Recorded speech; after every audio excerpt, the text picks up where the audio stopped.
I hope it doesn't sound arrogant when I say that I am the greatest man in the world.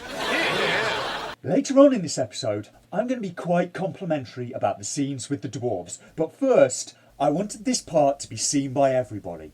It's about the actress Sophia Non-Vete, who plays Disa in The Rings of Power. Because this made me laugh so much when I found it. Disa's been doing quite a good job. It's bold to ask her to do a Scottish accent because she's from England originally, and it's not an easy group of accents to do. But she has been good. Amazingly good, considering that according to IMDb, this is her third ever acting role.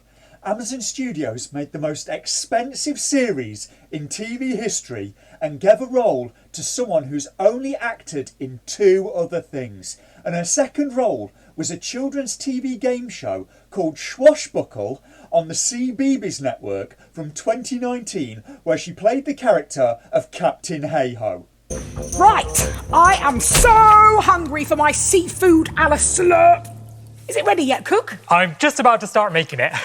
So stick around, if you will, for me getting angry at the Harfoots and the obligatory rant about Nazis, and later, as a treat, I promise I'll show you more of Sophia Non-Vete as Captain Hey-Ho. And no cheating and skipping forward. I'll know if you cheat and I'll be very disappointed in you. So before I start, I felt the need to go back to episode 6 again briefly. But don't worry, it's not about Nazis again. This time. It was about this chase scene. The one in episode 6 where Galadriel and Halbrand chase Adar and then Halbrand teleports in front of him. Just before that, Galadriel's chasing Adar, and look closely at their faces and I think you should see it. Because I'm pretty sure those are stunt people and not the real actors. In fact, they don't even really look much like the real actors. Why did you do a close-up of their faces? I understand the use for stunt people. They can ride better than the real actors. I get it. Just don't do a close-up of their faces when they don't look like the real actors. You could have shot them from behind and nobody would have known any difference. Also, in part 1 of the review of this episode, I commented regarding what looks like plagiarism in the scene with the burning horse, and this prompted returning commenter Mike Stanmore to add the following, in which he compared Galadriel in The Rings of Power to scenes of Elizabeth in the Cate Blanchett film Elizabeth the Golden Age. He said Galadriel is copied and pasted from Elizabeth. Her infamous Tempest scene is a copy of Cate Blanchett's scene in Elizabeth, the I have a hurricane in me. And Galadriel's armour is almost an exact copy of Elizabeth's. They're trying desperately to link Morfydd Clark's character with a far better actress. So let's have a look at the scenes in question. That of your people? Or are you a castaway, grasping for a handhold in a tempest? There is a tempest in me.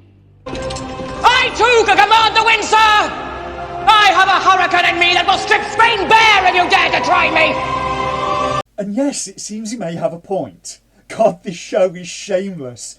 I may have to go back and look for more scenes that they may have, what's a nice word, borrowed from other sources. What am I going to do when it finishes? I may have to fall back on Seagal films to find something terrible enough to review. Though I suppose, in their defence, polished steel armour can tend to look a bit samey. I also want to briefly revisit the training fight scene from a few episodes ago. Because now we know that the entire Númenórean force were mounted. Why were they training like that in the first place? Why were they not training for mounted combat? This show is like a bottomless pit of problems. The more you think about it, the worse it gets.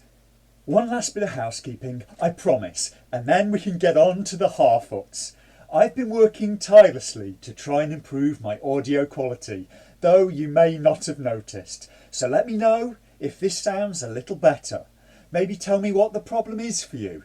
I've been mostly trying to reduce sibilance and audio pops. So we cut to the Harfoots, and they're singing about eating effing snails again for a change. And I don't mean to harp on about this, but for a group that, according to the writers, relies solely on stealth for their survival, they are remarkably unstealthy. I guess the writers just forgot, because the Harfoots sing and walk across open fields like they haven't got a care in the world. The Harfoots arrive in a grove, hoping it will be full of food, and instead they find it's been burned.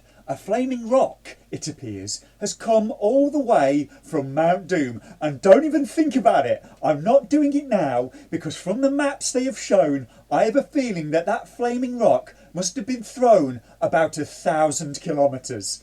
Lenny Henry wants Gandalf to fix the damage using magic. And it strikes me that these scenes are the first time they've allowed Lenny Henry to be charming in any way. And he is a charming guy, even if he's a bit of a tool. And making him this unlikable is a frankly Herculean feat. Gandalf tries using magic and the Harfoots, like the geniuses they are, all stand under the tree. A branch breaks off and they all blame Gandalf for it. A branch falls towards Nori's little sister, so the Harfoots send Gandalf away, pointing him in the direction where he can maybe get help, when it was really their fault for standing under the tree like dumbasses in the first place, while he was doing what they asked him to do. The Harfoots are arseholes. Later, Nori says that she should have stayed on the trail and not helped Gandalf. He saved her life a few episodes ago. The Harfoots are arseholes. We cut back again after a tense and quite good scene in the Dwarven Kingdom that I'll get to later. We get tonal whiplash again as we cut to the Harfoots, and Poppy Proudfellow is singing about effing snails again, and this after Prince Durin has been disinherited by his father. The Harfoots now like Gandalf again because the trees regrew and filled with fruit. They're selfish little sods. So this lot come looking for Gandalf again, and Nori decides to be very stupid and tries to put them off Gandalf's trail. Her dad threatens them with a torch, so they burn all the Harfoots' carts.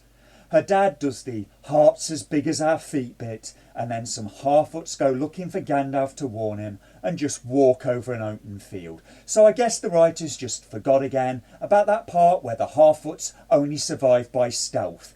They have a forest on their left they could have gone through and stayed hidden, but no, they just walk through the middle of an open field.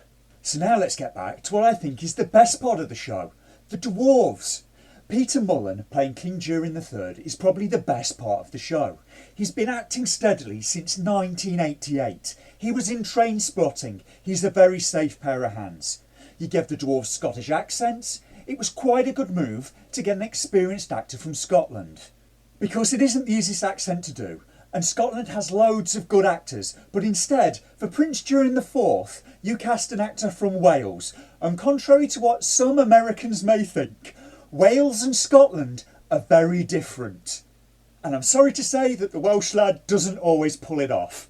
That's what she said. Despite that, they have some very good scenes between them. And Disa, played by Sophia Nonvete, is from England, which is different again from both Wales and Scotland. But she does quite a good job.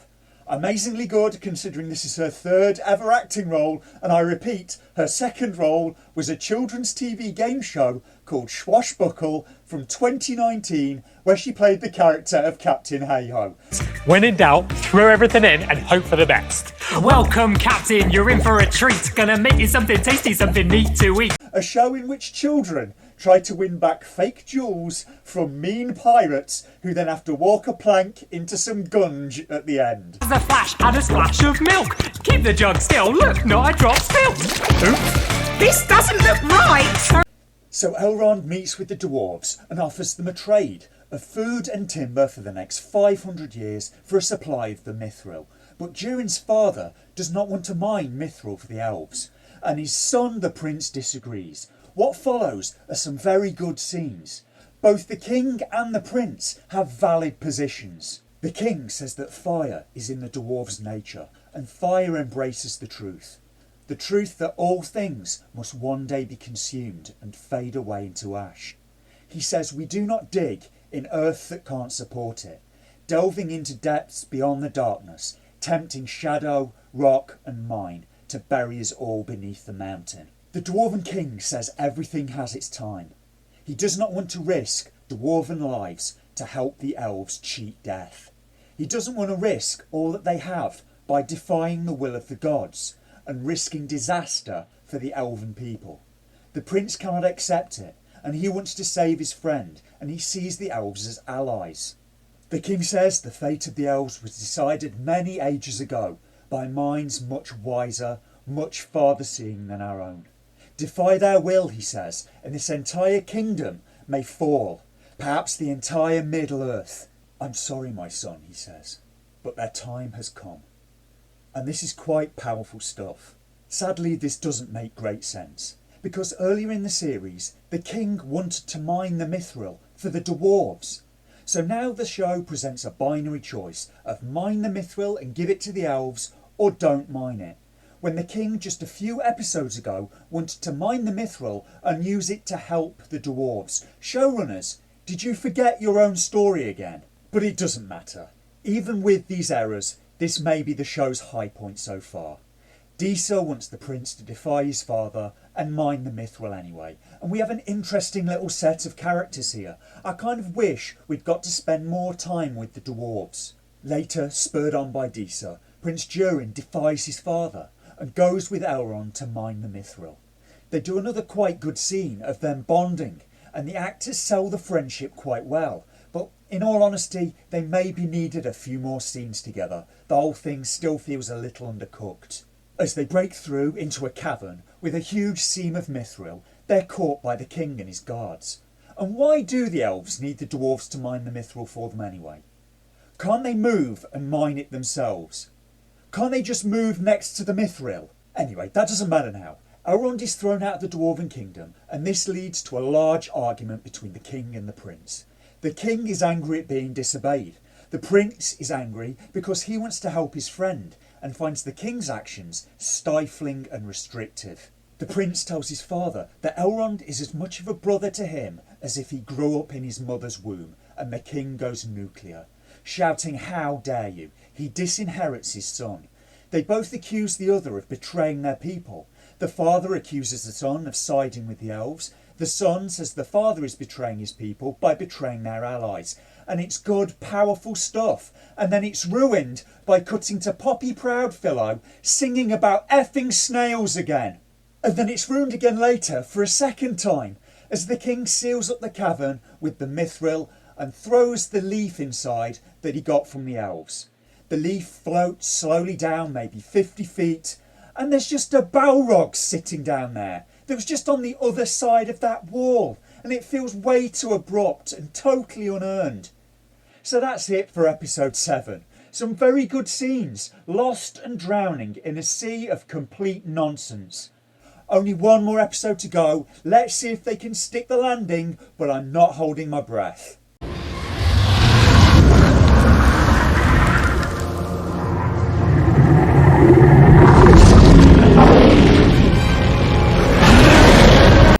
Could you make me a cup of tea, please, Stephanie?